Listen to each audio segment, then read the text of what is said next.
All right, this is our last of this taping video Daily Football Fix. We'll probably do another one later on, but we wanted to do a few of them here and have them so that you guys could get them every day and put them in the bank. You know, put them in the bank. Yeah, exactly. This one's a good one. I love this one, and that's the 2 games that the Gators have to win this football season. Now, your definition of have to win may be different from ours, and our definition of have to win is different from each other's. So let's start with your first game that Florida has to win, Robbie. Pat, the one they have to win to me fairly early, LSU at home, 2nd year in a row. You can't lose to them 2 years in a row at home. LSU is Florida's big rivalry, their yearly rivalry from the West. And, you know, there's been a lot of bad blood from 2 years ago. And they let LSU come in here last year and beat them in the 4th quarter. Couldn't come up with any points in the 4th quarter. And I don't think this LSU team is going to be all that great. And I think that Florida's going to be favored. And it's a game that they've got to win for a little momentum early. And like I said, you cannot lose to an SEC team 2 years in a row at home. No, unless you're Kentucky, if you want the swamp to be back, you don't lose to LSU 2 years in a row. That's absolutely right. And if I'm Dan Mullen, I'm taking the video of after the game when they were celebrating and giving Florida fans a hard time and showing that to them. I think Florida will be up for that game. But not only is that a huge game in the SEC race, but I think it's just a huge game, as you said, to reestablish the swamp and what the swamp is. That's a good one. I like that one a lot. I've got one even earlier, and that is Kentucky.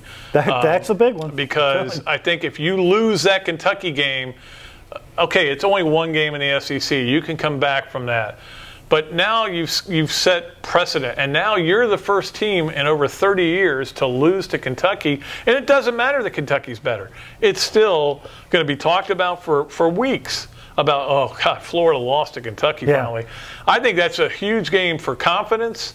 I think it's a game that winning the game isn't as big as losing the game. Exactly, you know what I mean? Pat. Yeah, I get it completely because you can't lose that game, and you can't. There's all this energy been generated by Mullen and the new staff, and all of a sudden you lose to a team you've beaten like all these years in a row at home. Bam, there goes the energy. Where did it go? You know? Exactly. All that good work you put in, all of a sudden it's like, well, it's not working right now. Place won't be alive for Colorado State next week, I don't think. But I think it's a huge game. My second game that I think they've got to win is kind of an obvious one, even though it's a non-conference game, and that's Florida State. This is getting ridiculous, how many games in a row. With FSU's beating Florida without FSU's best team. I know. You're right, Pat. That's the frustrating part, I think, for Gator fans, is the game has been there. Even the last game that Muschamp coached in Doak Campbell, I mean, what did Winston throw? 3 picks in the first quarter? The game was there for the taking. They couldn't take it. Yeah. And it's got to be frustrating. You got to live with that all year. You also have a battle of 2 first-year coaches. It's a recruiting issue.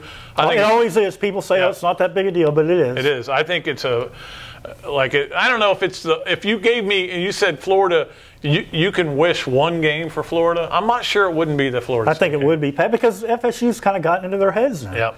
It's like, how do you beat FSU? We haven't been able to do it. You're in their head. I know. And not only that, but you have, because it isn't Jimbo anymore and his hair plugs are gone, you basically have a brand new coach who doesn't really, he knows the rivalry, but he's never been part of the rivalry. No, absolutely not. Go ahead and establish what the rivalry is.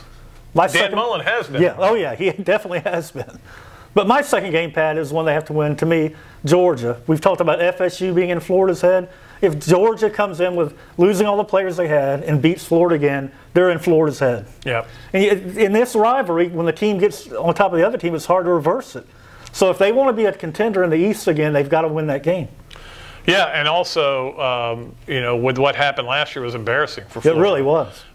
So they need, to come back and win it, they can always say, that was an aberration. Our coach was under fire. We're back. We own this stadium. Death threats. Yeah, this is our place. And by the way, look at the record of the last 25 years. Yeah. We've owned this. Yeah, exactly. Those are good ones. All right, so those are our games that the Gators have to win. Have to win. That's only 4 they have to win. Then just win the other 8. Yeah, then they'll be fine. Yeah, exactly. So we'll be back later at some point. We'll do another one of these. Hope you guys have enjoyed it. And again, every day, Daily Football Fix. Why it says daily up there. And click on. There's different things to read, different things. Robbie's been doing a great job with some features on there. I've been doing more of the kind of statistical stuff. They're all good though, Pat. I think they've been pretty good. And a lot good. of them involve Florida, which people want to read about that. Gator football? Yeah. What a novel Shocking, idea. right? All right, but that's going to do it for this video. And thanks again to Brad McClenny for doing such a great job, as he always does. We'll be back with some later, a little bit later, maybe in the early July part of the year. All right? I'm game. For SEC Media Days. That'll do it. Pat Dooley, Robbie Andreu of the Gainesville Sun saying so long from the Sunshine State.